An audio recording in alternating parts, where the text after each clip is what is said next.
Hello friends, कैसे हो आप सब। आई होप आप सब अच्छे होंगे। तो आप सभी को पता ही है कि आज 2 अक्टूबर है, तो आज गांधी जयंती भी है एंड दशहरा भी है। तो हमारे कॉलेज में जो है फंक्शन है, तो अभी तो हम तैयार हो रहे थे। हम थोड़ा लेट हो गए थे ना, तो हमारे को बोला कि फटाफट तैयार होके टेरिस में आ जाओ, क्योंकि टेरिस में मना रहे हैं फंक्शन।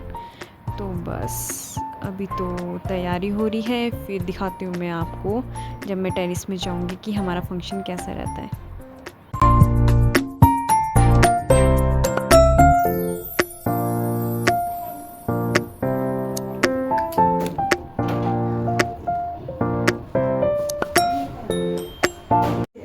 हेलो गाइस, मैं हूँ लक्ष्मण। ये देख सकते हैं आप, ये सफेद होता है पर ये लाल है। सो गाइस, अभी सारे स्टूडेंट्स नहीं पहुँचे हैं, तो जब सारे स्टूडेंट्स आ जाएंगे तब स्टार्ट करेंगे फंक्शन। अभी तो थोड़ा बहुत ऐसे ही डांस कर रहे हैं।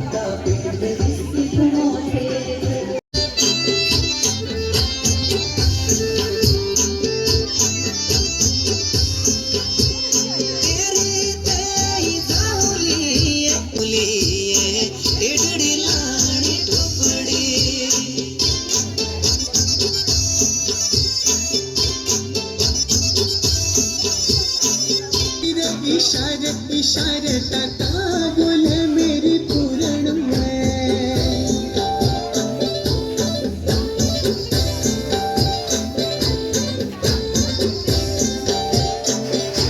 तो बेखाड़ा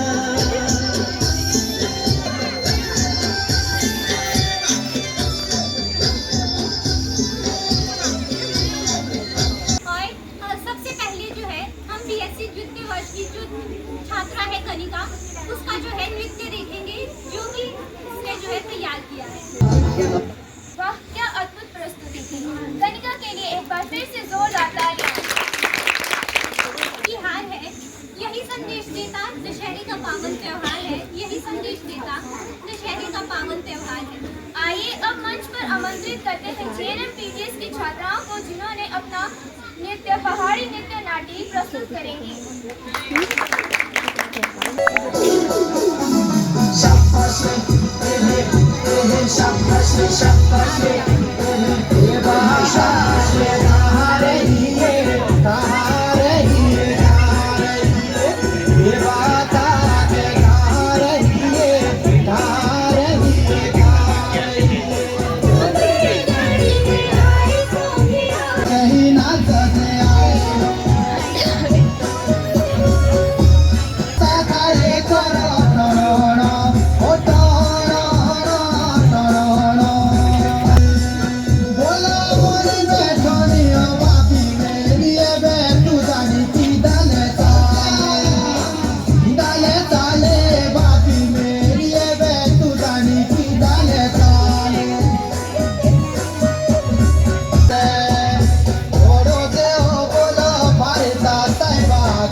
लक्ष्मी की सांस्कृतिक संध्या पर हम एक लघु नाटिका लेकर प्रस्तुत हुए हैं, जिसमें रामलीला का पूरी तरह से विस्तार पूर्वक आप सभी को दिखाई जाएगी।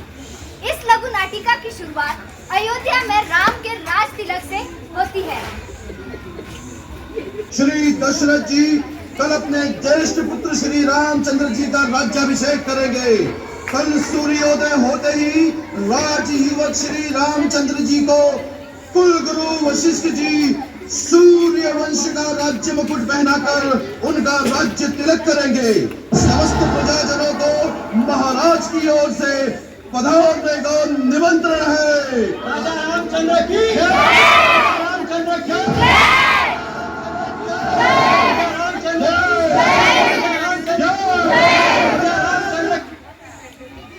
एक होने वाला है। इसी खुशी में मैं तुम्हें उपहार दूंगी। मंत्रा कहाँ रहेगी? उसकी कब से प्रतीक्षा कर रही हूँ। महारानी महारानी ये क्या हो गया? क्या आप जानती हो? रुको, पहले तुम मेरी सुनो। आज मैं बहुत खुश हूँ क्योंकि कल मेरे पुत्र राम का राज्याभिषेक होने वाला है। इसलिए मैंने तुम्हारे लिए एक सुंदर सा उपहार रखा है। लो, आप मुझे उपहार दे रही हो? इससे अच्छा तो आप मुझे मन में छोड़ दीजिए। मैं आपका बुरा नहीं देख सकती। ये तुम क्या बोल रही हो? महारानी, इस महल के राजा राम बनने वाले हैं। ये तो बहुत खुशी की बात है। महारानी, आप वो नहीं देख पा रही हो जो मैं देख पा रही हूँ। क्या देख पा रही हो तुम? महारानी, राम जिस महल का राजा बन जाएगा तो आपका बेटा इस महल का दास बन जाएगा। चुप रहो तुम, ऐसा कुछ नहीं होगा। हमारे लिए हमारे चारों पुत्र एक समान है। महारानी, आप इस राज्य की दासी बन जाओगे। दासी? क्या मतलब है तुम्हारा दासी से? महारानी, एक बार सोच के देखिए।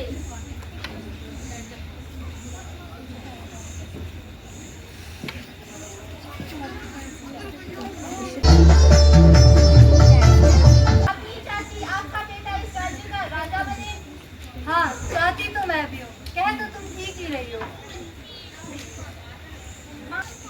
अब मैं स्वयं महाराज से बात कर लूं।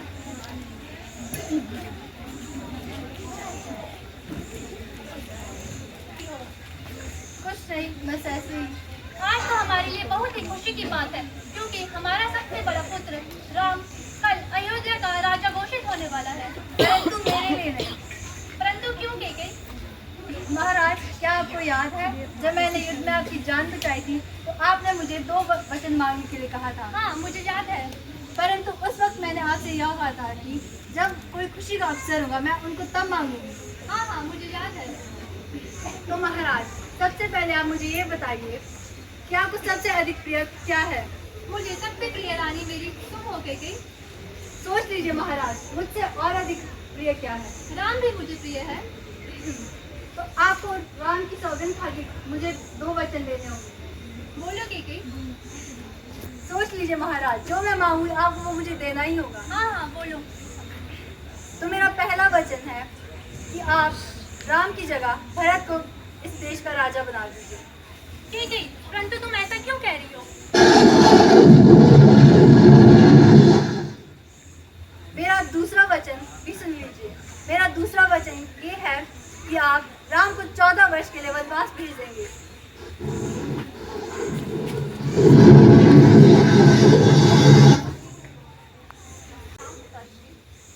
राम, मुझे तुमसे बहुत जरूरी बात करनी है। मैं तुम्हें 14 वर्ष के लिए वनवास भेजना चाहता हूँ। आप जो भी कहेंगे पिताश्री, मैं आपकी आज्ञा को पूर्ण करूंगा। इसके पीछे भी कई कारण है। आने वाले अभियोगित राजा को और आने वाले जानकारियाँ होनी चाहिए, प्रशासन की जानकारियाँ होनी चाहिए। इसलिए मैं तुम्हें 14 वर्ष के लिए वनवास भेजना चाहता हूँ। जो आज्ञा पिताश्री। पिताश्री, ये आप क्या कह रहे हो?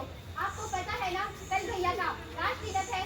हाँ, मुझे पता है कल राम का राज तिलक है। इसलिए मैं भी अपने भैया के साथ 14 साल वनवास काटने जाऊंगा। लक्ष्मण, यह तुम क्या कह रहे हो? पिताजी की आज्ञा का पालन करना तो मेरा धर्म है। और मेरा धर्म है कि मैं आपकी रक्षा करूं। तो फिर ठीक है लक्ष्मण। पिताश्री, अब हमें आज्ञा दीजिए। मनाए सीतावर के घर त्याग भय वनवासी। सीता, महाराज ने मुझे 14 वर्ष का वनवास दे दिया है। पर स्वामी, ये कैसे संभव है? कल तो आपका राज तिलक होने वाला है ना? वो मुझे ज्ञात है सीते, परंतु फिर भी महाराज की आज्ञा का पालन करना ही मेरा धर्म है। स्वामी, तो मैं भी आपके साथ चलूंगी। सीते, तुम मेरे साथ नहीं आ सकती। वन में जो है कई प्रकार की कठिनाइयाँ होती है। किंतु स्वामी, एक भक्ति का तो यह धर्म है ना कि वह अपने पति के हर दुख सुख में उसका साथ है। तो फिर ठीक है सीते, जैसी तुम्हारी इच्छा। चलो हम महाराज के पास उनका आशीर्वाद लेने जाते हैं। बिहारी सिंह लखन सिया आज जाने के लिए तैयार हूँ। मेरे साथ लक्ष्मण और सीता भी बच जाने की हट कर रहे हैं। तो आज हम तीनों आपका आशीर्वाद लेने आए हैं। आशीर्वाद दीजिए पिताजी।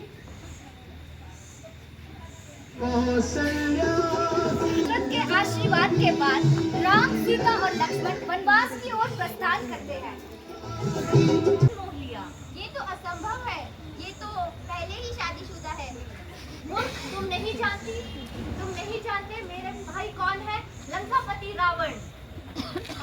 मैं सब स्त्रियों का आदर करता हूँ। स्त्री है, मैं इसे तो कच्चा दबा जाऊंगी।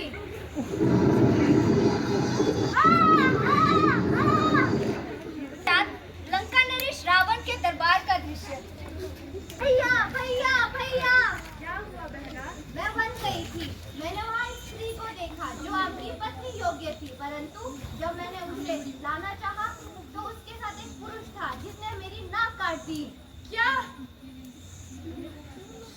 ये ला सकते हैं? हम इसे अपने साथ अयोध्या लेकर जाएंगे। अवश्य सीता, मैं आपके लिए यह हिरण अवश्य लाऊंगा।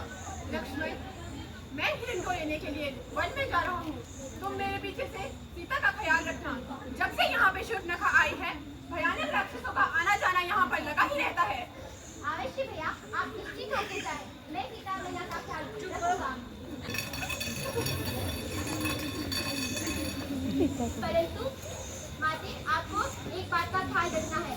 आपको अगर कोई भी संकट नजर आता हुआ दिखाई दिया तो आपको इस लक्ष्मण रेखा के बाहर नहीं निकलना है। अब मुझे आज्ञा दें।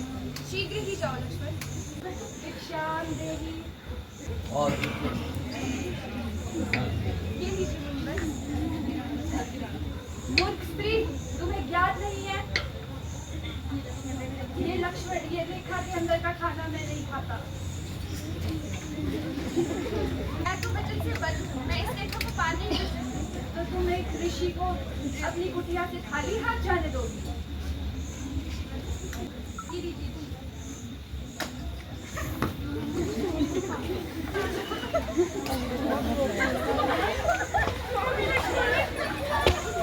नहीं दे रही है। तुम एक बार कुटिया में दिखाओ।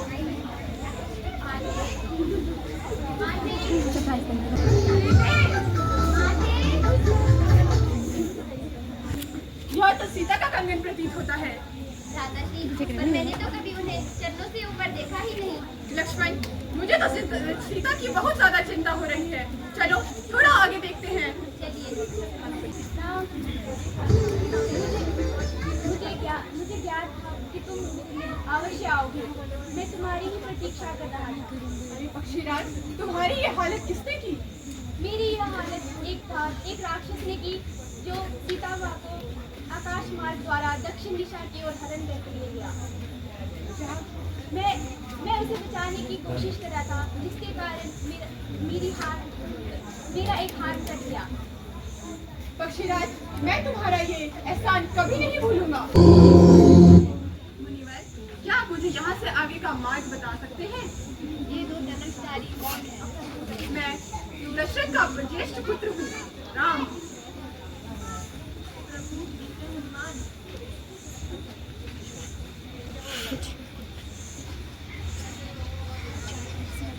हनुमान,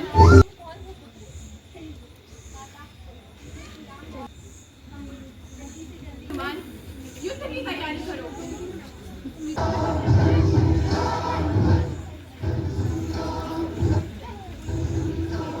युद्ध की सीता को वापस ले लिया तो मैं तुम्हें कोई भी हानि नहीं पहुंचाऊंगा, वरना युद्ध का अंजाम बहुत ज्यादा भयानक हो सकता है और तुम्हारी मृत्यु तय है। क्यों राम, इतना ही बल था तुम्हारे अंदर? अगर तुम्हें सीता चाहिए तो तुम्हें युद्ध करना होगा। बिना युद्ध के कोई सीता नहीं।